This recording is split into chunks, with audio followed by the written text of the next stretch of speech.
হাজির হইলাম 31 দফা নিয়া। সে কথাই বর্ণনা করব আমরা সবাই মিলা। জিয়া তোমায় স্মরণ করে করিতেছি শুরু। বিএনপির প্রতিষ্ঠাতা তুমি, তুমি মোদের গুরু।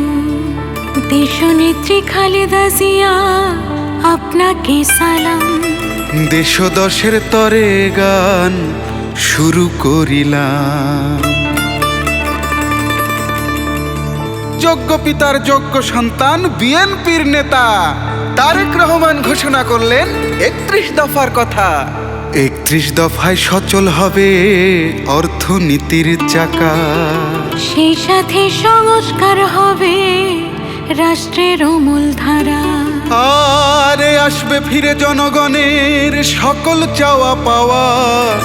দেশের মানুষ ফেরত পাবে হারানো ক্ষমতা। জনতাই দেশের মালিক, তারাই হলো রাজা। তাদের কথায় চলবে যে দেশ, এটাই নেতার চাওয়া। আর দেশের মানুষ দেশের রাজা, তারাই ক্ষমতার উৎস। বাংলাদেশের সময় এখন রবে না আর তুচ্ছ।